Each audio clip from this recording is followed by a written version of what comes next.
With profound, humble gratitude and love to all venerated enlightened masters, we bow to the Almighty in soulful gratefulness for gifting us with their holy, blessed presence. May all beings be awakened by their divine grace.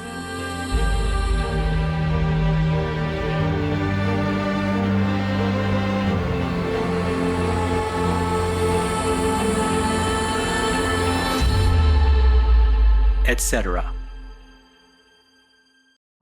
Của trời đất vào xuân, ta gửi tình trên cánh bướm, bay về cõi thanh thang, có người đẹp như giấc mộng. Hello, beloved of heavens, the soul of eternity. I just have some little news to share with you, and hope all of you are doing your best so that the result, the outcome, will be the way that you want it, especially in the spiritual domain. And by the way, before I forget again, thank you all who wished me happy birthday. In the last weeks, I just couldn't reply to all of you personally, though I was thinking how to. Then I got too busy, neglected it. We dragon people are also forgetful and too over engaging as well. And as you know me so well, I'm this kind of dragon. So forgive me, please. Yeah, you reminded me that it is the year of the dragon, my birth year. So you especially wish me the best. Thank you. And thank you. Well, I wish all of you who are born in the lunar dragon year also a fantastic time and all the best as well. I do not celebrate my birthday since long ago. I have no heart for it, as the world is still in pain and sorrow. But you all, vibrant dragons, please do celebrate and enjoy with heaven's blessing and love. I want to talk to you because yesterday I happened to observe some of the helping hands of the King of Peace, and I thank him. I thank him a lot for helping to do God's will and helping the world to have a more calm, more harmonious atmosphere. And then I asked him whether or not he could do more than just that. He said he can only do what he can and within the law of the universe.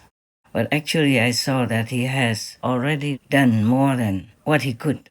And what he does, mostly he has to do it quietly and almost secretly. Then I called the God of War and talked to him. I said, why are you doing all this? So of course the answer is obvious. He told me that he doesn't enjoy what he's doing, like inflaming war in this world. But the karma force is too heavy, too overwhelming that he couldn't do otherwise.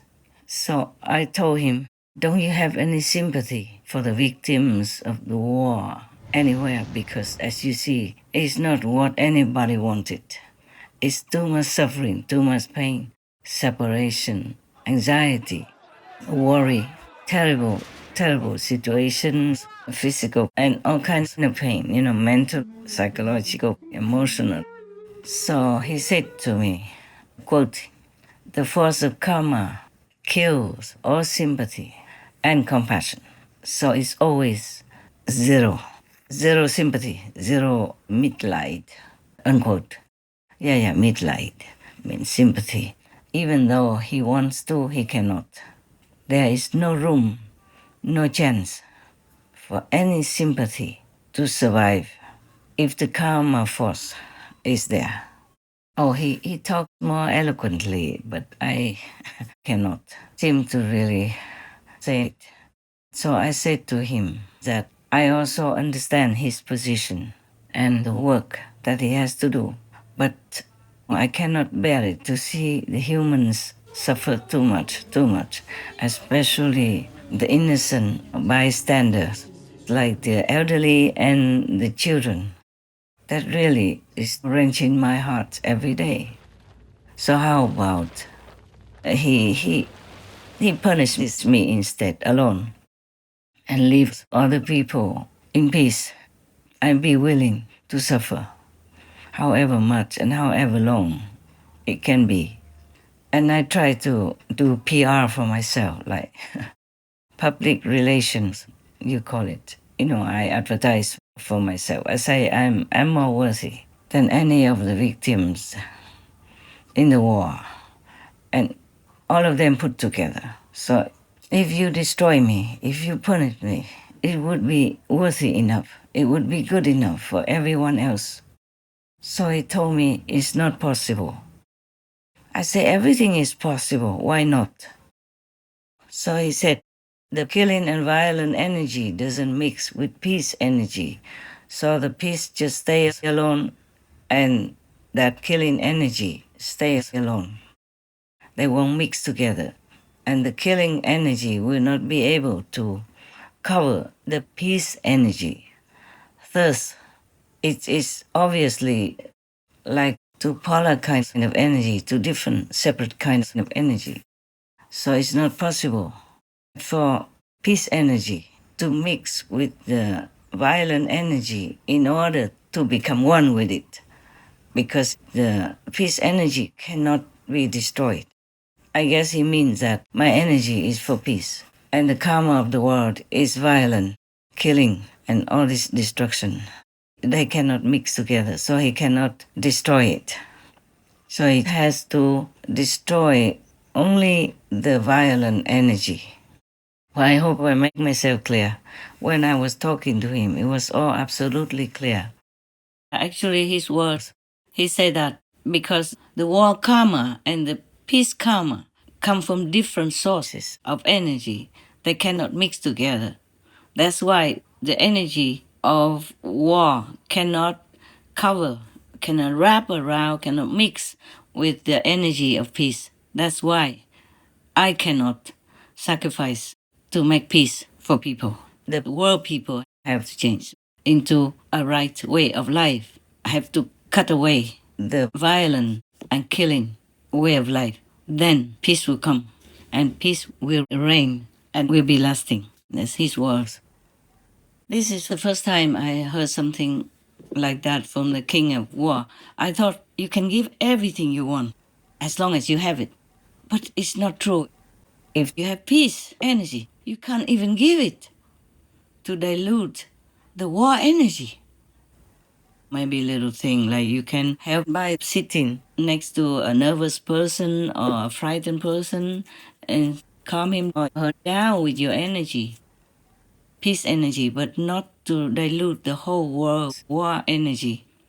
Oh my God, and I thought we could give everything. And I'm very sad to hear all this. Later, I told the King of War, I will continue the best I can. I won't give up. And you better be on my side for your own sake. Goodness will always win. So you see, karma is something we cannot avoid. Good karma or bad karma. And another unavoidable is God's will. The other day, I talked to you about the one meal per day. I never intended to tell you. One time, the former vice president of Taiwan, Madame Lu, came to visit the New Land ashram, and one of her accompanying females asked me if I eat once a day. I did not say anything. I talked about something else. I didn't want to talk about that. And that day, I don't know why, my tongue just slipped out and told you that. Even I don't remember saying all this before about the one meal per day diet. It's just born out of sympathy for all others, hungry people, hungry animal people also, and all the lack of comfort of the minimal basic comfort of food for other beings as well, like even trees or plants. But then it slipped out of my mouth. After I sent it to the working team, I remembered that. But I've been busy with so many other things, so I noted down. I say, delete that 1 meal per day. And then I thought when it came back to me for proofreading, I would delete it. But then I did not. I forgot. And then it slipped out of my hands and went on air.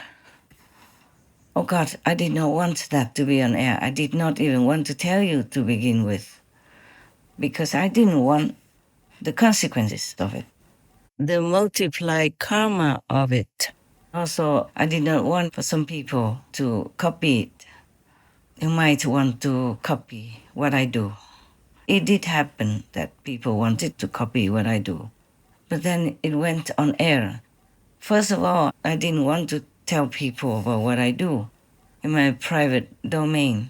And second, I didn't want people to follow it, because it might be not what they should do, or maybe not what I should tell them. Maybe I should not. Then I forgot 2, 3 times. It slipped by until afterward. Oh my God. When I talked to one of the team members, I said, oh my God, I wanted to cut that part about me eating 1 meal a day, but then I forgot, and now it's too late. It's too late. And I was feeling very bad for a few days. But later, heaven told me that it's supposed to be revealed. Even though I was sighing, in relief, I still did not like for that part to be in the public like that. But then I know why it should be like that. So that there's another reason that I could tell you not to be in the extreme and to take care of your body, take care of your health, etc. Because God doesn't want people to restrict themselves too much with some kind of frenzied discipline, which is not all that necessary. The other day, I talked to you about the 1 meal per day. I never intended to tell you, but then it slipped out of my mouth. I didn't want the consequences of it, the multiplied karma of it. Also, I did not want for some people to copy it. But later, heaven told me that it's supposed to be revealed. Even though I was sighing, in relief, I still did not like for that part to be in the public like that. But then I know why it should be like that. So that there's another reason that I could tell you not to be in the extreme and take care of your body, take care of your health, etc. Because God doesn't want people to restrict themselves too much with some kind of frenzied discipline, which is not all that necessary. So later, I also remember the Buddha allowed the monks and nuns to even have, nutritious juice of vegetables and fruit in the afternoon, after noontime, which is usually described as the only 1 meal a day time. Yeah. And then I remember so many yogis or practitioners practicing all kinds of punishment for the body. And I asked God if it's really helpful for them to be liberated. Because after all, they did all that for you, no? So God said no. God doesn't want people to hurt your temple. The body is a temple of God, and we should revere it. We should take good care of it, reasonably. I mean, not go to the extreme, of course, unless sometimes necessary. Like if you have to go on television, like Supreme Master Television, for example, then you have to dress up accordingly and do some makeup and all that. It's all my idea. I want the people in the world to understand each other, to get to know other nations, or other regions' costumes, yes, and traditions. The more they know, the better. So we do all kinds of shows to bring the citizens of the world together in some respectful, loving, understanding spirit, that we should live together in that way. Then we would have peace, harmony, and we will never have war. But that is not enough, of course, because according to the king of war, I asked him, then what to do to destroy this warlike energy, killing energy, to have peace on earth, for people to live on happily, luckily, in the way they should. Then he told me, the karma force is extremely overwhelming, and the killing karma can never be destroyed unless the world people, his words, yeah, I quote him, quote, unless the world people change their way of life and completely cut off from violence, from killing, then war will be destroyed. Peace will come and permanently prevail, unquote. Now, we have been working for decades. I was feeling kind of lonely, working almost alone. But nowadays, with the internet system, with the communication spreading out all over the planet, I feel that so many accompanying citizens of the world are really motivated toward peace and try their best to advocate that through the animal people free diet to the vegan regimen, the vegan way of life, yes, and many other similar or related ways. And I'm very happy and glad. It's just that the number is not yet enough to cover the violent karma of killing. We kill, oh my God, billions and billions of animal people yearly. How can we make up for that? How can we ever make up for that? Unless we all change to the benevolent way of life. Well, I guess even 5-year-old kids will understand what I'm saying. But the Maya magic is blinding everybody, deafening every ear, and dulling all this conscientious spirit within the heart of humans mostly. Other animal people contribute less violent karma than us. You see, like, perhaps some animal people cannot be vegan, but humans, we have choice. We have lots of choices, and we can eat anything in the vegetable kingdom and have enough nutrition. That is the thing. We did not have to kill. We do not have to, and we will not have to kill. And we deliberately deny the benevolent way of life and choose to kill, to eat all this dripping blood, flesh, some even eating it raw. To eat animal people meat, when you remember it and think about it, you already feel very yucky. Not to talk about eating flesh that still has blood in it, or even alive. Oh my God. Oh, humans, some are so wicked. Oh, incredible. It's worse than some hell devils. I would you try to think of how to formulate it again.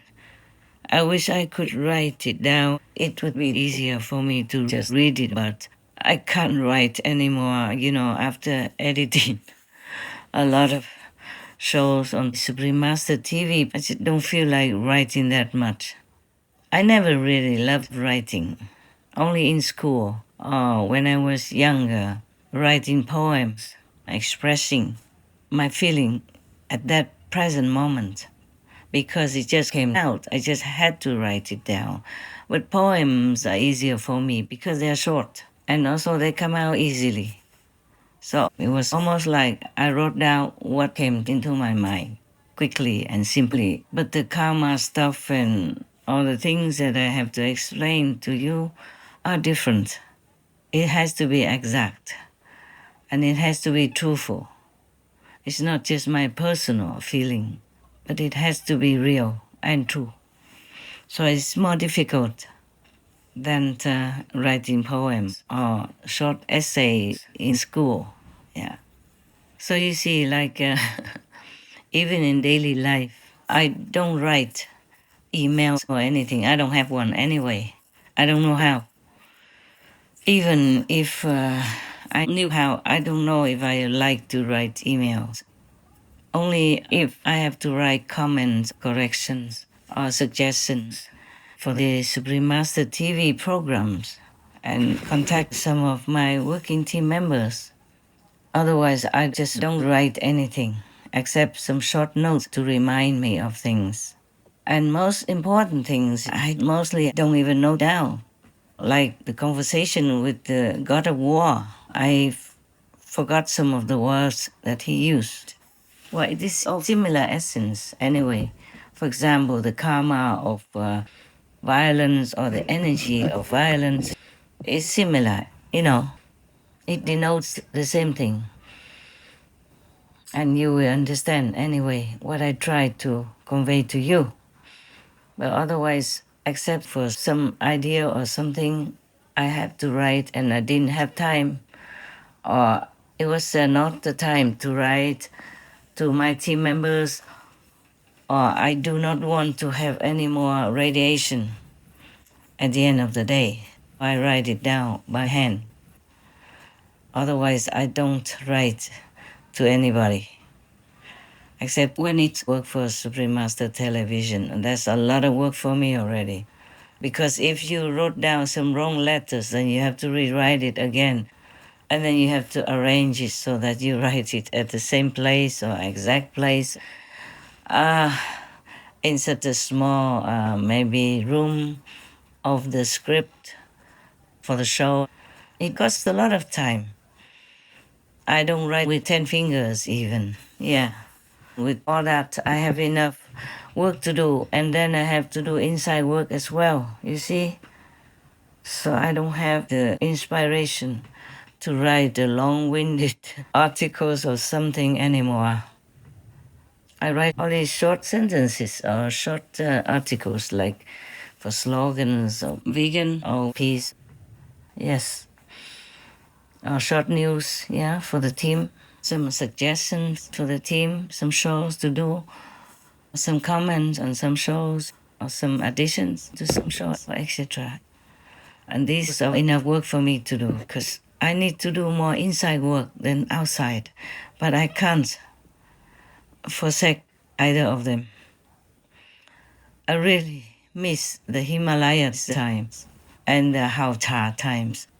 Hauta is a mountain area in Taiwan where I used to go to do retreats, either alone or with a couple of residents, yes. And then sometimes I took the whole residence group at that time to come with me, and we pitched tents on the bank of the river. And we lived simple, you know, yeah, very simple. Just cooked 2-3 big pots and we shared it, you know, with some wild kind of eatable vegetables at that time. And like maybe sweet potatoes, you know, potatoes, some fruit that we either ate raw or we put in a small bonfire, yeah, to roast roasted apple, you know, roasted orange, roasted corn, yeah, stuff like that. And we were very happy. And then I had to go out because of an already pre-arranged lecture or something, yes. So these two places I miss very much. I wish I could relive it any time. And there's also another place I like in America, one of the mountains in San Jose, California. And that mountain is the only one that still has trees, plants, and white flowers, you know, that bloom so beautiful in spring. And now if you want to live up there, you have to have permission to build a house, yeah? And then you must make a road to go all the way from the foot of the mountain all the way up to the peak of that small mountain, not very big.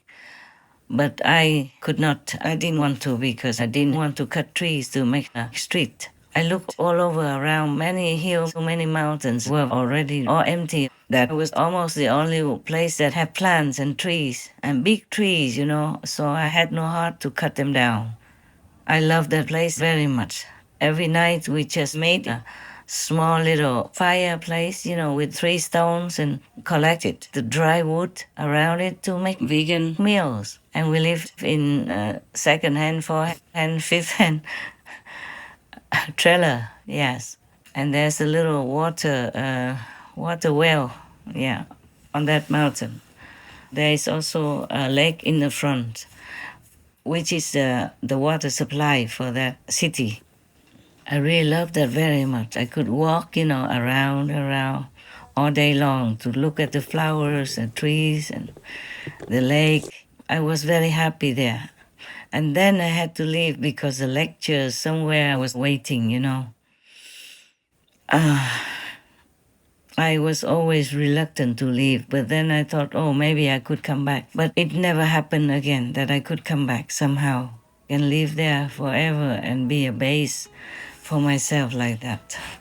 These couple places, I love to stay there forever because nobody's around, only you and the mountain and the bird people and the trees and some small source of water, yes. And now it's completely different. I really miss the Himalayas times and the Haota times. Haota is a mountainous area in Taiwan where I used to go to do retreats, either alone or with a couple of residents, yes. And then sometimes I took the whole residence group at that time to come with me, and we pitched tents on the bank of the river. And we lived simple, very simple. So these 2 places I miss very much. I wish I could relive it any time. And there's also another place I like in America, one of the mountains in San Jose, California. And that mountain is the only one that still has trees, plants, and white flowers, that bloom so beautifully in spring. I love that place very much. Every night we just made a small little fireplace, with 3 stones and collected the dry wood around it to make vegan meals. And we lived in second-hand, fourth-hand, fifth-hand trailer, yes. And there's a little water well, yeah, on that mountain. There is also a lake in the front, which is the water supply for that city. I really love that very much. These couple places, I love to stay there forever because nobody's around, only you and the mountain, the bird people, the trees, and some small source of water, yes. Now it's completely different. At that time, my finances were limited. Our food supply and clothing, everything was limited then, but I was the happiest. Now I could have anything I want. I could have things sent to me if I want, but I don't enjoy that much anymore. And I eat very simple, even just brown rice, sesame, salt. And if some vegetables, then it should be those, no pain kind. And if fruit, then just melons, cucumber. That's it. No more of those normal foods that humans usually consume.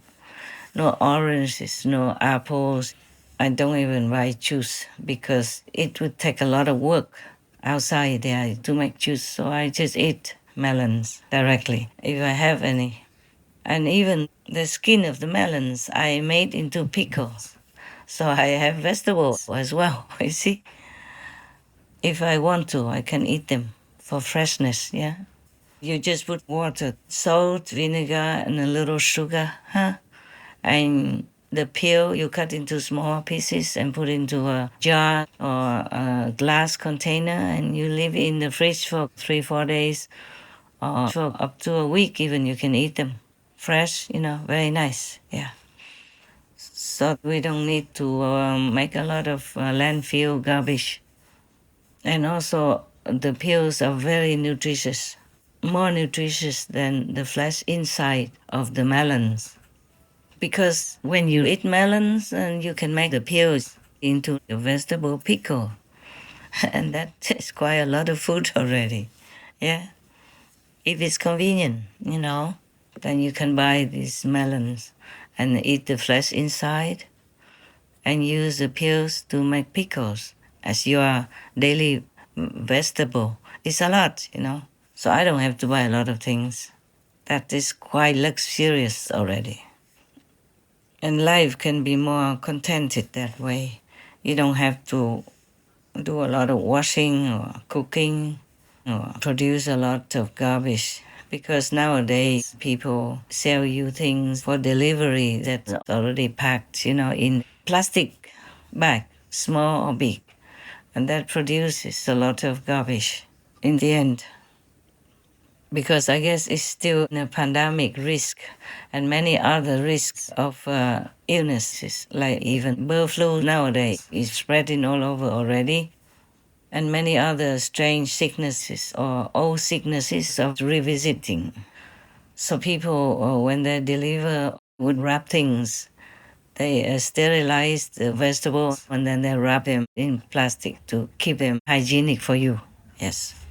So in this kind of situation, we produce too much garbage for the landfill and the environment, and choke the waterways and contaminate the rivers, all kinds of water everywhere. Nowadays, a lot of water sources are contaminated with forever chemicals, microplastics, and all kinds of harmful things. The water is not as pure as before, as in the Buddha's time.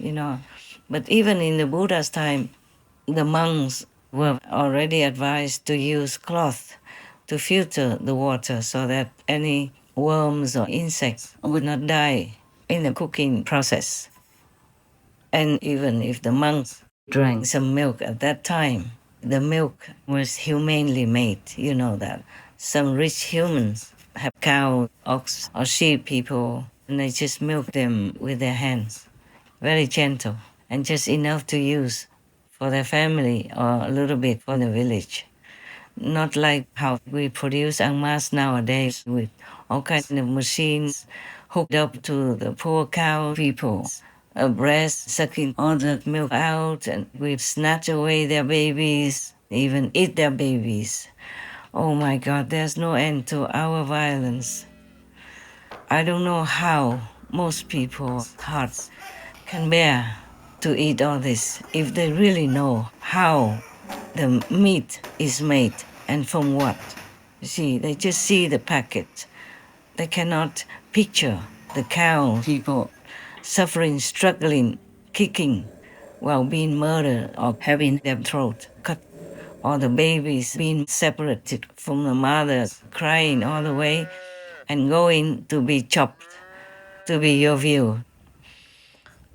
And all the fish people jumping, grasping for breath in the net, or being caught alive, kept alive, and having the head chopped to be eaten while still alive. Oh my God, many other things like that. And the crab and lots of people screaming when people throw them in the boiling water to be cooked alive.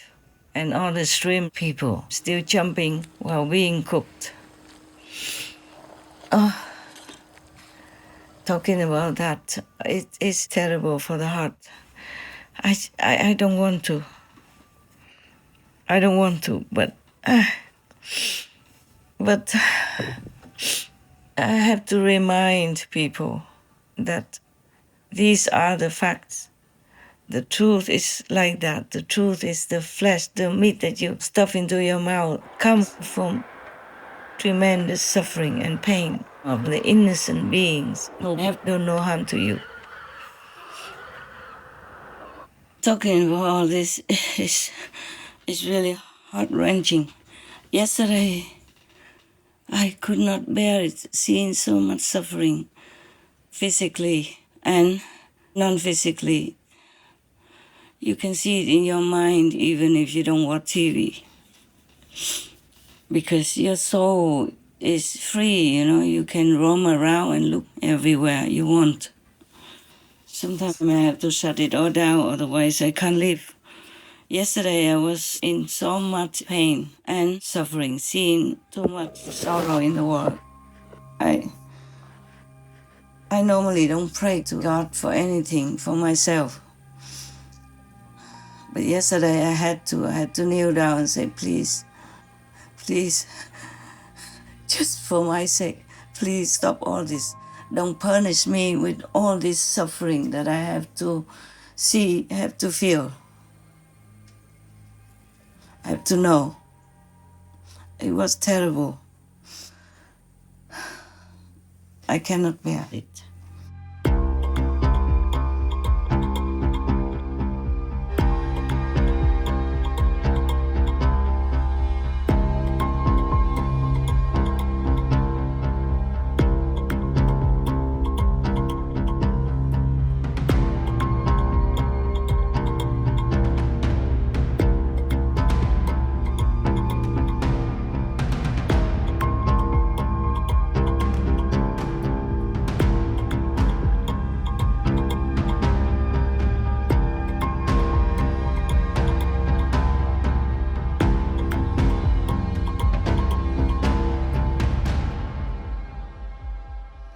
But you see, we are the ones who create all this. We are the master that could stop all this. So I just begging all of the people in the world, please be kind to yourself. Because if you really, truly want to be kind to yourself, then be kind to all others. Stop all the suffering for the animal people and for the humans in the wars. And that is how you are kind to yourself. That's how you are planning a beautiful life for now and the future, and for all others around you, for all your children, grandchildren, great-great-great-grandchildren, for further generations from your clan, your family. Please be kind to yourself. I'm sorry to have told you all this. I just talk as it goes. Whatever comes. I don't write down anything. I don't have any people who write for me. I don't have anyone for a teleprompter or notes or anything at all. I'm talking only into recording devices. I use two, so in case one doesn't work or I might have forgotten to record on one. It did happen also sometimes. So I use two in case one is not working and the other is picking it up. By the way, something I want to tell my team members of Supreme Master Television. I have noticed that every time I praise somebody or some group for doing something well, something good, then the next day or next few days, they make a chaotic situation or bad stuff. I mean, it's not the first time. It was even before Supreme Master Television. Not bad harming anybody, but it's not good quality anymore, or they cause trouble for me by making some chaotic situation. So from now on, I'm not going to praise you anymore, openly or privately. Maybe privately, if it's good. Otherwise, the ego is something, such a big enemy of everyone. When I praise you, it's not that your soul hears it or needs it. It's the ego, the mind, and the mind is often made of ego. They're just blowing whatever I say out of proportion in their mind, and then they become more negligent of the important issue or the important work that they're supposed to accomplish. I also remind you that we don't need to praise people. No need, we don't need all that. Whatever we do good, whatever we accomplish perfectly in our assigned job or our own endeavor, It's a normal thing to do. We don't need any praise, any compliments, or anything like that. I don't need it either, okay? You can see I minimize whatever we can on this pompous stuff. Even my birthday, we don't celebrate anymore. You celebrate Qinghai Day, I don't. But it's good. Qinghai Day, I told you, is your day. You can remind yourself to go out and do some good things for other people, but don't feel proud, okay? Then it's good. Because the ego always tries to snatch all the compliments, all the credit. No, we should all thank God and praise God that we have the ability, we have a chance to do it, that God allows us to do good things.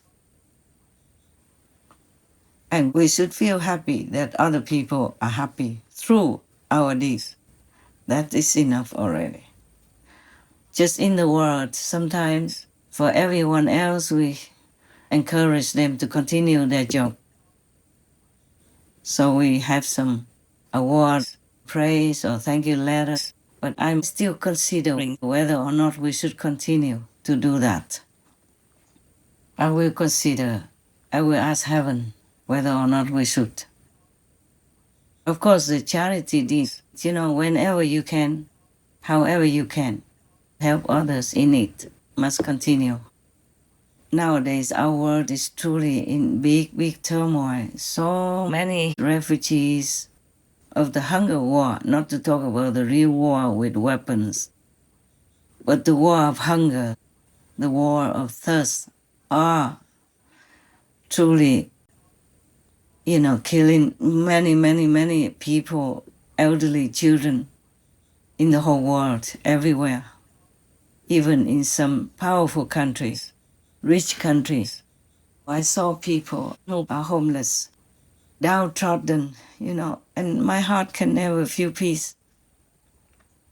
I do what I can, of course, without reporting to you. Before, whenever I had cash, I would give it to people on the street. It would be better if I had some cash. Now I don't need it because I'm in retreat. I can't go anywhere to give. But before, all the time, I always carry some cash so that I could give it to people on the street. Or if I saw some poor family, or if I knew about it, I would go to their house and give them something, to take care of their urgent needs and more for the future. It's not very safe to keep cash with you, of course. But I always go with someone and I hide the cash well. Only if I need it, then I take it out. It's not very safe to do that.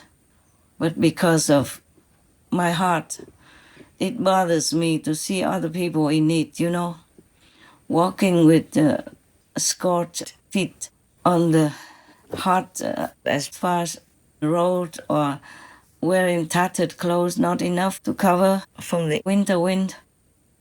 So many other things, or the food banks are empty. So I just have to buy food and give it to them. All this, of course, you don't know. And when I'm in retreat, then I have to tell others to do it. It will go through the accountants, of course, but not all of them are reported to you. Mostly I remember to tell them, please don't tell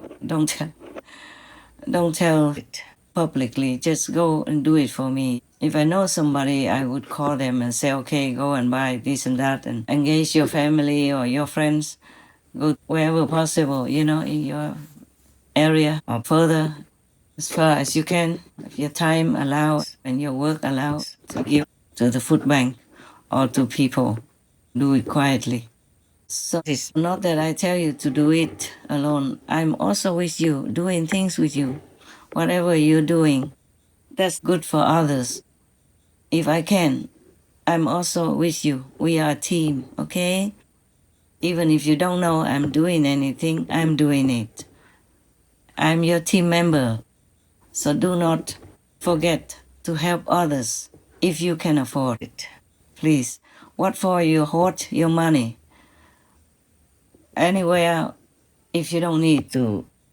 In the bank, for example. Oh, I don't like banks anymore. The banks give me a lot of trouble. Sometimes, a lot of bureaucracy. If I change my address or change my passport, then they would make a lot of trouble. They don't let me give money to others, through the check or through credit cards even. They stopped everything. I just wanted to send some money, just 40,000, to an animal people shelter that's in need. They forbid me.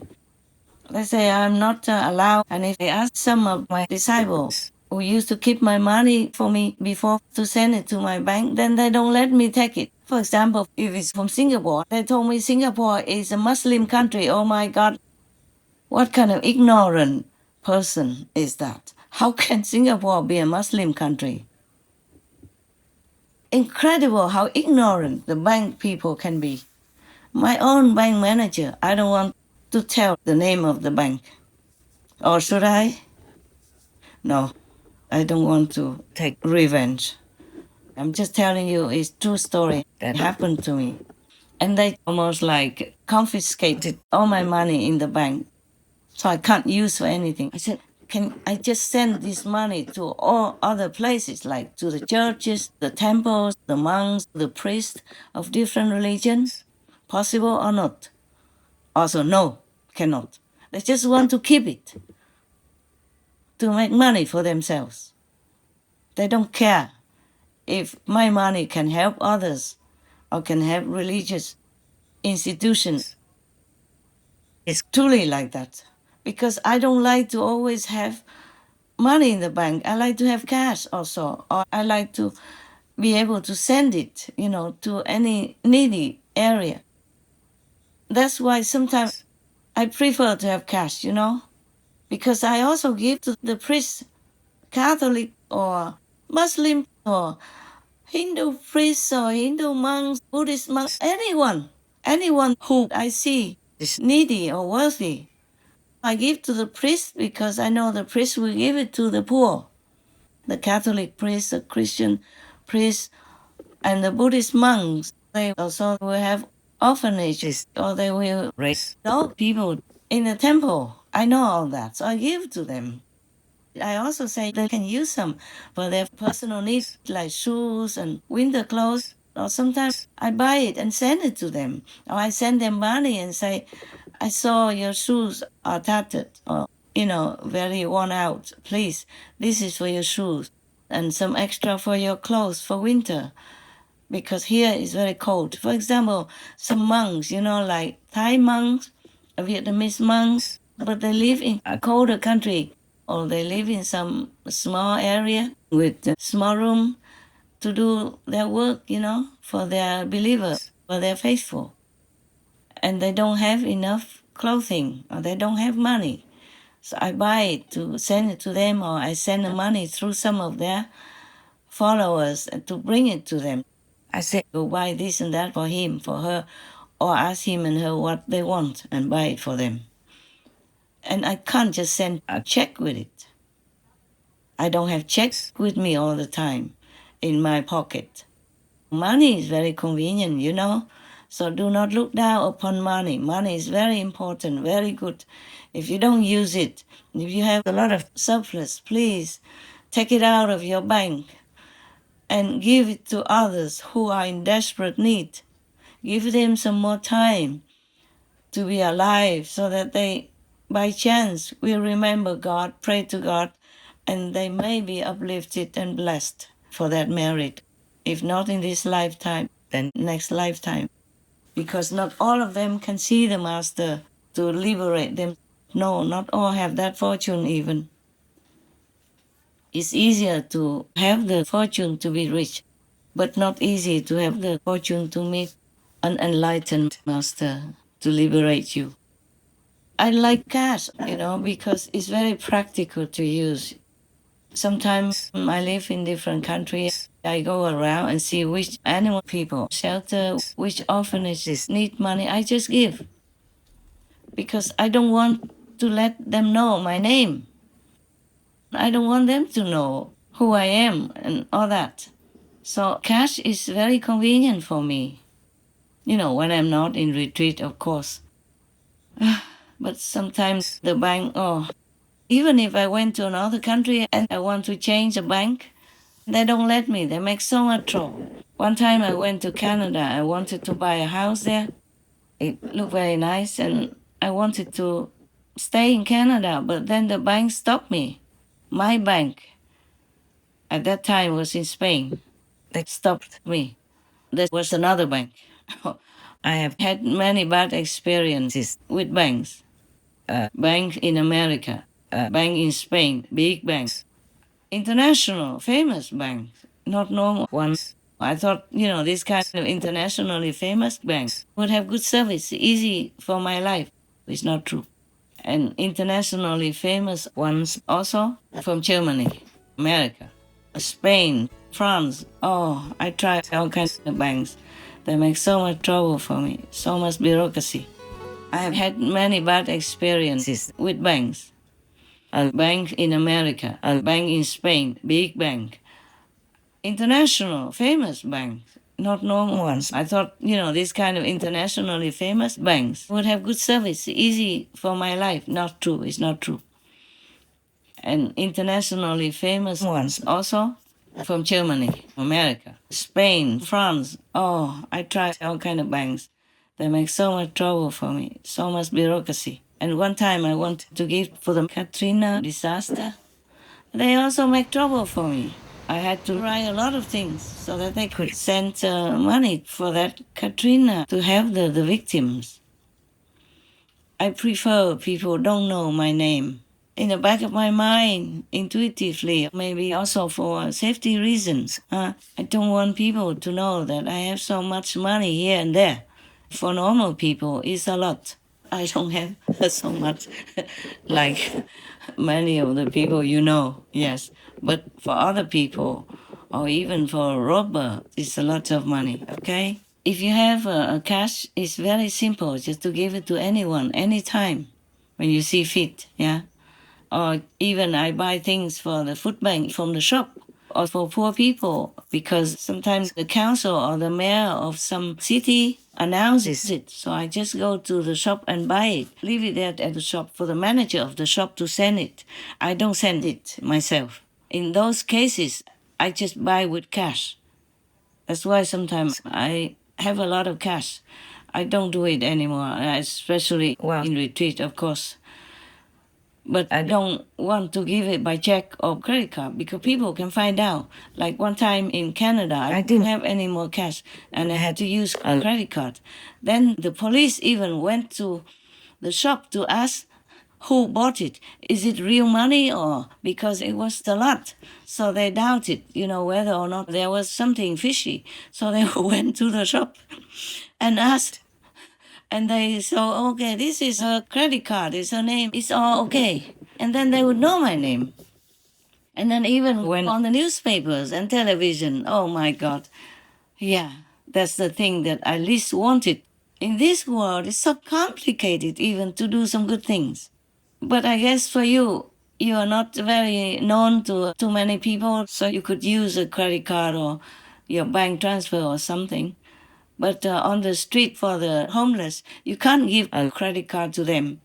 You can't give a check to them. I'm not sure if they can even go to any shop and produce a check to have some food. I'm not sure. One time I make trouble for myself, even with a check. In some countries, there are 2 or 3 systems, like in the United Kingdom. For example, I can't remember very well, it was long ago. Somewhere like Northern Ireland also belongs to the United Kingdom. I can't remember if it was in Northern Ireland or it was already in England. Northern Ireland also belongs to UK, United Kingdom. But I did not know that there are different money spent there. And in Ireland, Southern Ireland, they use euro, for example, nowadays. But when you go to Northern Ireland, they don't accept it. That is the thing. And costs a lot of trouble too. It's not just that you have money, then you don't have trouble. It's just less trouble, okay? I normally don't like to use a credit card because of their names, and sometimes people can copy it and take the money out of the bank of the person who lent me the credit card. My team. It's easier for them to handle a credit card and they lend it to me. When I'm traveling, I use an ATM or something like that, you know? Yeah. But then I didn't know that even in one island, they use different money. Like Ireland, Southern Ireland, in Dublin, they use European money. In Northern Ireland, they don't accept it because it belongs to the United Kingdom. And then one time I used a credit card because I didn't have any more cash. If you keep giving away, then even the mountain will fall down. That's what the Vietnamese people say. So I borrowed credit card. It's my money anyway. My team who take care of my money, take care of that for me. Yeah. So that I can have some emergency use of my money from an ATM. I don't even know how to use it. I have to ask somebody nearby in the shop, please show me how to use the machine. Yeah. And then they show me first you push this and push that, and then the money will come out. Okay, I did that several times. And now in that country, it was not an island, and I pushed in the credit card, but I pushed in the wrong machine, believe it or not. I thought all the machines give the same money. No. In that area, I'm sure there was Northern Ireland. I put the credit card in a machine and some other money came out, but I did not even look. I'm not an expert in money differences, even though everybody would know it. I don't, I don't handle too much money in a strange country, so I didn't know a different money came out. And later, I could pay in the shop around that area to buy some shoes because I needed a pair of shoes, so I bought that and some new clothes, a jacket, just for warmth. And I could pay then, and I also could pay even a vegan sandwich shop, fine. So I thought no problem. So the rest of the money, I put it together with the other money, English money or European money, yeah, euro. And then I went back to England, to London, and then I didn't have any more English money. I paid for a taxi or airplane or whatever already. So I didn't have any more English money, cash. So I went to a shop. I saw a long queue, going there. And they told me that you can change money in there because I had some other money that the shop did not accept. And then I realized this is different money. It's not English money. You can spend that in Northern Ireland, but not there in London at that time. They told me, not here, not here. You can't spend this in London, not here. You have to change it. So then I had to go in that shop. And before that, I stand in front of that shop waiting in queue. I had a lot of EU money in my purse, so I wanted to change euros.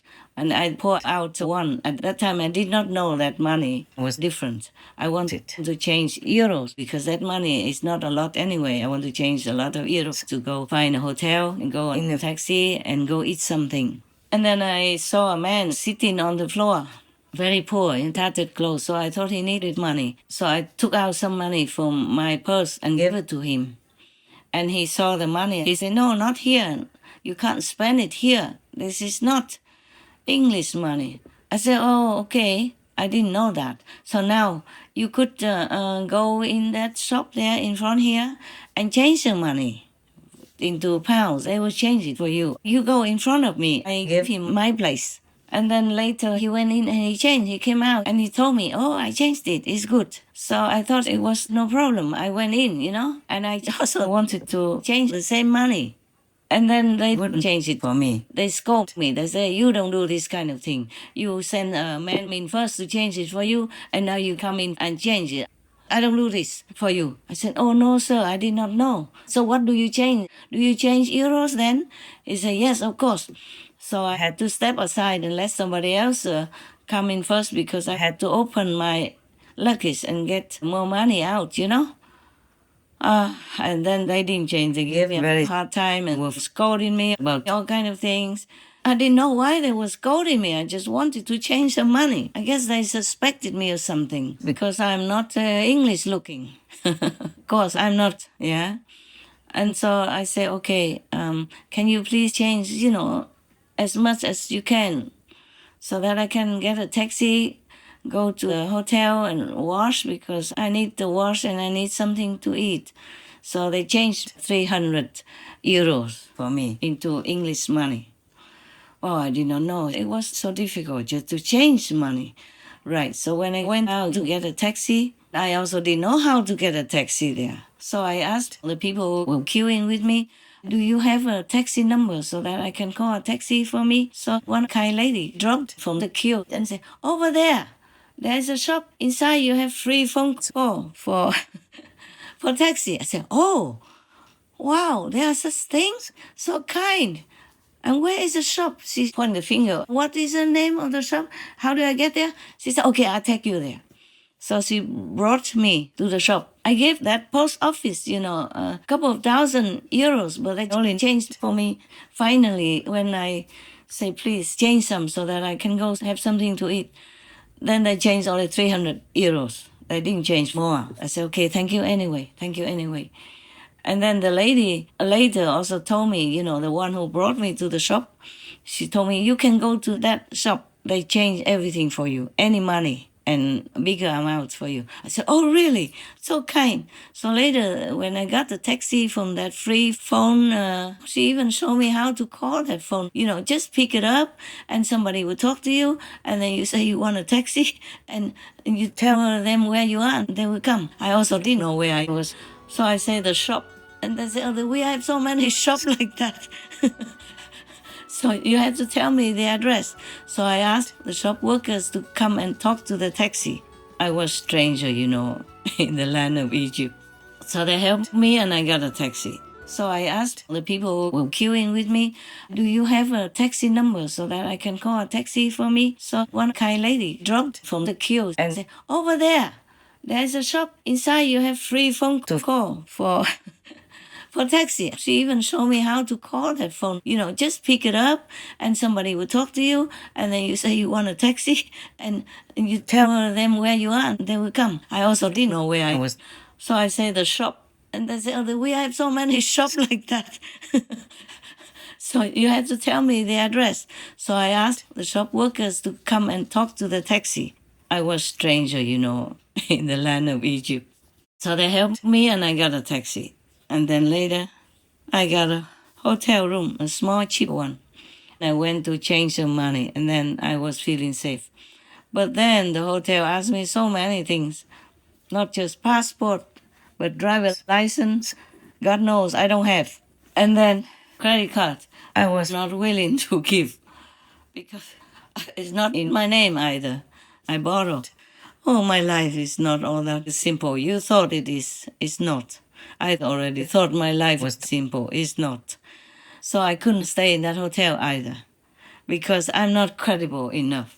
They don't believe in your face, your talk, your look, however gentle you look or are or however soft you talk. They believe in the printed credit card, for example, like that. So I couldn't stay there in that hotel. I had to leave in the night with a taxi because I didn't know what else to do. No more shops, no more trains, no more buses at that time. I went with a taxi from London to where I was supposed to go. It was about 2 hours. Well, and the taxi driver was a Muslim. He told me he was the Muslim. Fine, good. So I greeted him in the name of Allah. But maybe he had a bad time with his wife or something at home. He kept talking very harshly to me all the way. For anything, any reason, just talk harshly. But then suddenly he changed his tune, he talked about how he didn't want to eat this and that because of allergies. I said, oh, then you're most like vegan. He said, no, I'm not vegan. I just eat that and this because it's not allergy. I drink almond milk and, lactose zero milk. I said, oh, I know, because I'm vegan. I drink this and that vegan milk. I don't drink, lactose milk. And then when we stopped at the shop, because he needed to fuel his car, and then I went in and bought a lot of things for him, all vegan, biscuits, cakes, and different type of vegan milk to try. And then he began to be very harsh to me again. He snatched all the things from my hands and threw them back on the shelves. I said, but why? I will pay for it. He said, no, I don't want. He was so very harsh. He must have had some trouble, bodily or something.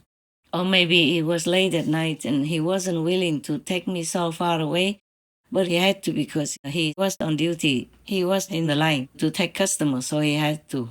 I apologize profusely all the time. I say, oh, sorry, it's late at night and I will make it up to you.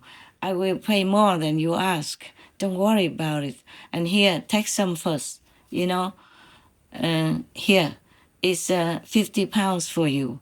Please, that is for you alone first. And later I will pay more, okay? And then he say, no, you keep it, pay all together later. Fine. He was not about taking money or trying to make trouble. He was just in some kind of trouble at that time. Then I talked to him about Islam, something I know about the Hadith and the Quran. And then he began to like it. So we were okay. We were friends until the last minute. And then I went to where I was supposed to go. And then I said, please stop here in front of that vegan restaurant. I need to eat something. Also, I didn't want him to know where I was going next. I often change my taxi midway to keep my safety. That's what I'm thinking. It's safe anyway, a safe country, but I always try to take extra precautions because I often travel alone. Anyway, so I went in the restaurant and ordered some vegan food. And then after that, I called a taxi and I went to another place. Sometimes I just stop the recording and record again, so my voice doesn't always match with the previous voice. I hope the viewers don't mind. The reason why I keep changing taxis if I have to go by taxi is because I'm mostly generous to the drivers. I give them good, very generous tip, or I invite them to have vegan meals that I order from the restaurant and then I give it to them to take away. And they know I have money then. So in case, just for safety reasons, I change the taxi. And I always stop where it is safe. And then maybe I walk to where I want to go. Stop in front of a hotel. I ask for another taxi from the hotel, a new taxi driver, for example. It's just an extra abundant precaution because I'm in the world alone. And this world is not all good and honey, yeah, to everyone. And I have to take care of myself. I used to come back to Taiwan or somewhere else sometimes, and tell people in advance to come and pick me up with a car or something. But later, I didn't want to anymore because, for example, all the Taiwanese will come and, it was very crowded at the airport. I don't want to disturb other people's traveling. And I don't want people to block others in any way at all. They would bring a sedan chair and then put me on top of that chair and carry me with 4 people, 2 in the front, 2 in the back on their shoulders so that everybody else can see. Oh my God, it was really something challenging. And it was very shy. So after a while, I didn't dare to let anybody know that I was coming back or going anywhere at all. I just ran away. Even when I went around in the Europe tour, remember the European tour during the war? At the invitation from one of your sisters begging me to come to stop the war at that time. I went all alone with my simple luggage, and I would not dare to go in any of the disciples' cars or go with them or anything. I went all alone, and when I saw them coming toward me, I immediately ran somewhere else. So that one time, remember I told you in Slovenia, there were no more taxis there at all. And all the disciples saw me because they were also going to hear my lecture on the tour. They followed me everywhere at that time to different countries, but I always went alone. And they saw me. I said, "Oh, master, come here. We have a car." No, I didn't dare because everybody would come. If I went there, stay there, waiting for their car, then everybody else would come. And it would be chaotic at the airport. So I went hiding in one of the rental cars. And the only car I could rent at that time was I told you, the stick shift. I had never driven a stick shift in my whole life. And it was the last minute for the shop. The man was so eager to close his shop to go home. And he just told me, you do this, do that, and then the car will go. I said, please, no, I have never driven this kind of car before. He said, you know it. How? Because in Europe, I saw a lot of cars were only stick shifts. So he took it for granted that I would know that I just wanted to sissy sassy with him to delay him from going home to his wife and kids and having dinner. I said, no, I really don't know. Please show me. He said, you will know how. Just do it. Just drive. You press the gas and you press the. I even forgot what he told me. And now, if you tell me to drive a stick shift, I will not know how anymore. So at that time, I drove all the way from the airport to the capital, and the car stopped many times. I had to stop right on a big piece of paper and tape it, put it on the back glass window. New driver, please, please pay attention. And then people driving past me saw me kachum. The car almost stopped or didn't want to go. They kept looking at me with friendly smiles. People, they were so kind, so kind. They understood. They just avoided my car. And I was praying, all the time. Please let the car keep going. And I don't know how. Stop, star, kachum, half star, all that. And still I reached one of the hotels somewhere on that motorway. Then I went in and I let the hotel staff take care of that car, call that company, go pick it up tomorrow or whenever. Please tell me if I can get a taxi to go to the capital. So they arranged all that, because I needed to go quickly. I couldn't kachum kapum with that car anymore. It's dangerous and I will be delayed too long because at that time, every 2 days was one country lecture. You remember that, yeah? Every 2 days, I had to be in another country. So I couldn't just play with that car. Luckily, heaven is protected. Angels, help me. And somehow I reached a hotel, yeah, and arranged that.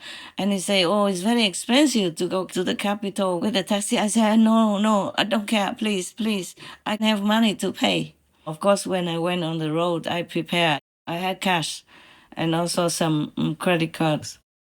Anyway, so I said, don't mind, I have money. That's why I always have to change the taxi wherever possible because people would know I have money. Because sometimes they don't want to take me. They worry it's too long distance. And if I have money or not, and I'm a stranger, I'm not European, stuff like that. It's very difficult to be on the road by yourself. And you have to protect yourself as well. And you have to convince people that you have money for long distance. Now I remember all that. It's like a Hollywood story, hey? Okay, yeah, finally, there's good news I want to tell you. You remember the story of the black magic woman, yes? That use, this karma gap, bad magic to harm me, yeah. Even though she did not succeed in killing me, she did some harm. My intestine has been wounded by this special witchcraft, and it has been injured for many months after I told you about that. It's just like somebody shoots you, with a gun or something, but it just passed you by, it didn't go into your vital organs to kill you. It just maybe passed by, and it probably still can hurt you when it's near that organ. So similarly, my intestine was wounded. And I thought it would be okay after a while, because the wound doesn't cause much pain. No, it's differently done. So I just let it be. I thought, after a while it will be okay, because the wound is not big. It's about maybe 1/3 of your middle finger size, yeah? So it's not all that big. I thought I would have enough power to cure it. Because I'm also busy, I can't just sit there thinking of that little wound. So I kept doing all my other things. It's too busy, outside work, inside work, business, meditation. And all kinds of things that happen, every day of your life. Same with me, yeah? Even if I'm in retreat, things can still seep in if the world karma is too heavily laden at one time or another. It's always kept me busy. So I even forgot all about the wound, the injury, until some months later, maybe about 4 months ago, it began to trouble me. But I also forgot all about the karma gap, bad magic. I thought it's just world karma as a whole, because every time I asked something, they always told me it's a world karma. So I just took it for granted like that. I didn't even ask anymore because I'm also very busy, that, very busy. Every minute, every second of my life nowadays is quite busy like that. So I forgot also about the wound in my intestine, and it was becoming more and more troublesome. It caused trouble for the stomach. Only in recent days, then I was told, well, thankfully, that the intestine has a wound, and the wound fits the stomach with discharge. That's why the stomach had a problem.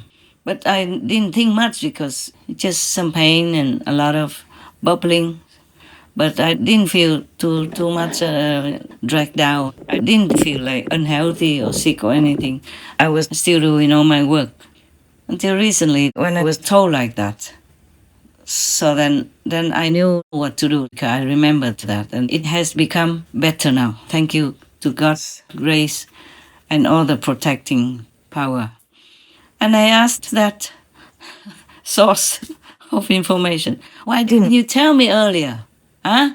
Then I could have been more comfortable and the wound wouldn't have had to be there all this time. What if the wound had broken my intestine and then I would have had to go to the hospital? I can't do it now. I'm in retreat. So I was told, oh, it was a work karma that not allowed to. I say, again and again. All right. And I even know some home remedies to take care of stomach problem and injury, but I didn't even remember that until recently when I was told that I have a wound in there and the stomach has been fed with the discharge. The intestines injury fits into the stomach, what is called discharge. That is their exact word. Because I didn't think about that. I didn't know about that. I didn't know that the wound in the intestine could fit discharge into the stomach and make stomach problems. All kinds of things happen, difficult digestion, bloating, heavy stomach that you could feel like somebody put some stones in your stomach and you have to walk around with it. And even when I knew all that, I did not ask for help. I was just too busy to think. And it's not because of busy things, but it's the karma that forces you to behave like that you don't understand. That you will forget. Even though you can heal yourself, you forget. Even if you have a healing medicine, you would forget. So karma is a terrible thing. That's what I want to tell you through this story. And I even asked God if I'm allowed to tell you. Because some suffering, some pain, or some sorrow, I'm not always allowed to tell you or anyone, okay? I'm glad I could tell you this so that you can be more aware of the force of karma, of your own individual karma as well as the surrounding karma and the karma of the world. Sometimes I take people with me, like some attendant, and normally he behaves very well until we stay somewhere together with some other disciples even, and she becomes different, completely different.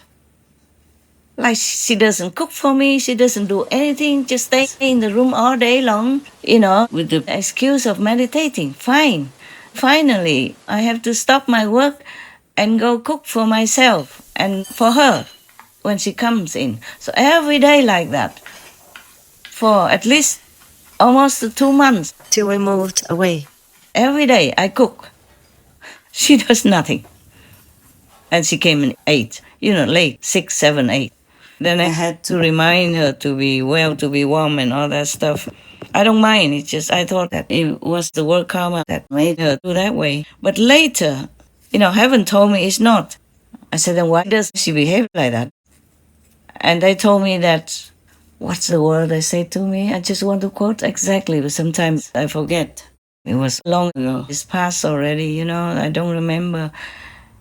Okay, I forgot the exact word, but the meaning is that the person next to me in the next room who followed me, and was supposed to help me, didn't do it because she was infected by the karma of the other two, whose house I paid rent to stay in.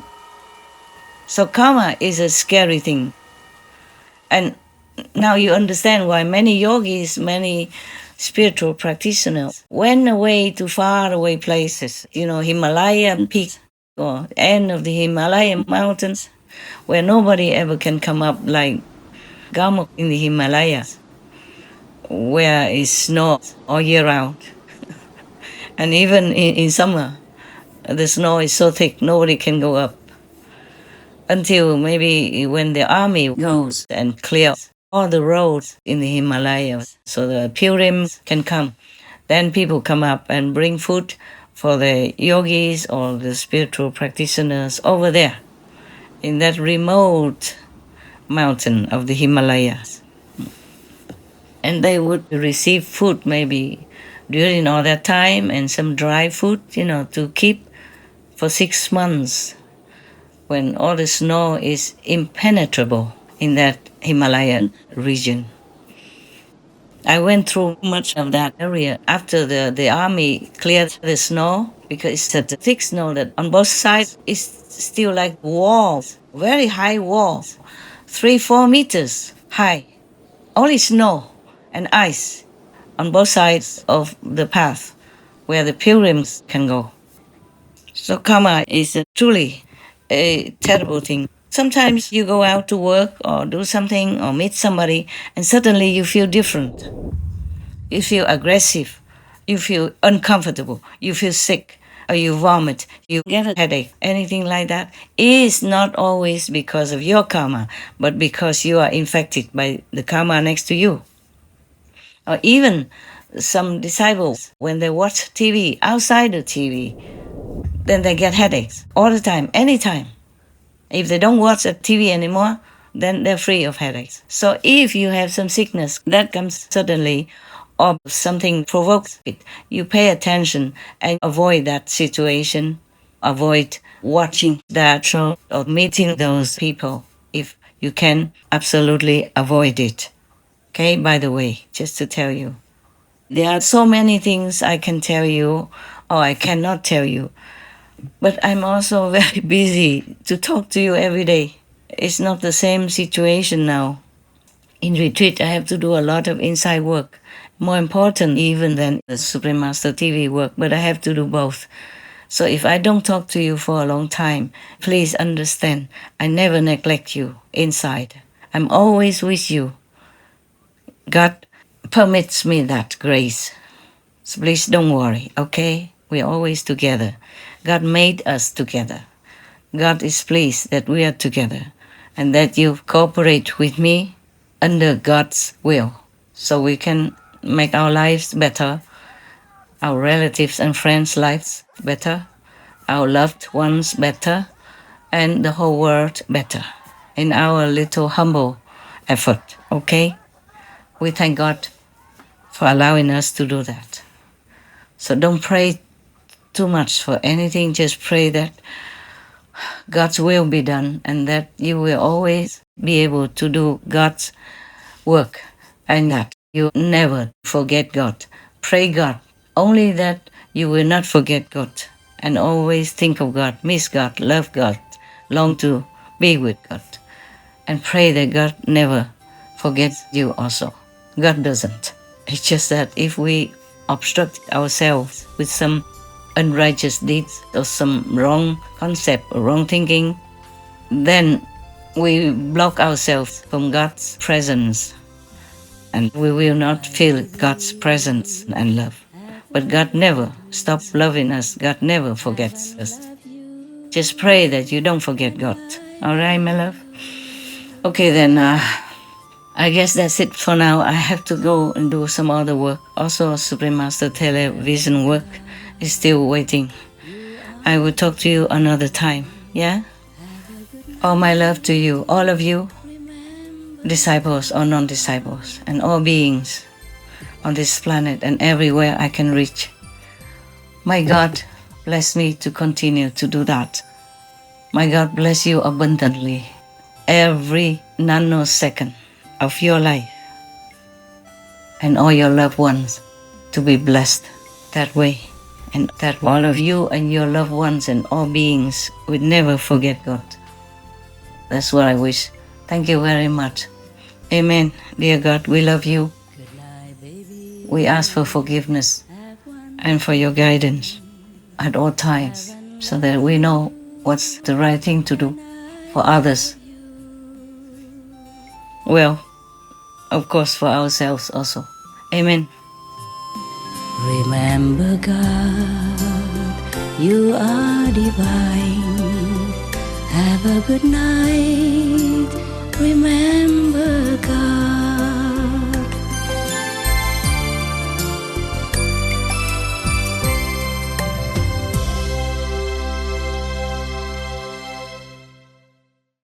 Supreme Master Ching, vegan, is a world-renowned spiritual teacher, humanitarian, and artist. To learn more about her compassionate life and teachings, please visit suprememastertv.com/master.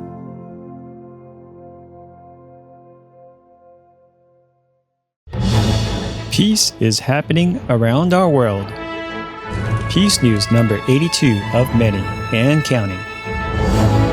There are many countries promoting peace and fostering amity among peoples and governments,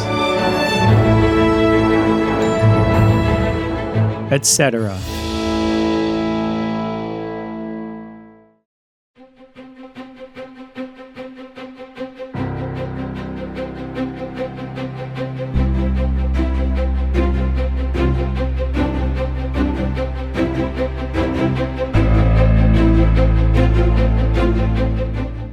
February 2024. The United States Treasury Secretary, the Honorable Janet Yellen, advocates for the liquidation of Russian central bank assets worth $300 billion that have been frozen by the United States and other nations, and sending them to Ukraine or Iran for reconstruction efforts in rebuilding a peaceful life for the country's gentle citizens. By creating peace, we all can make a loving, serene, and prosperous world.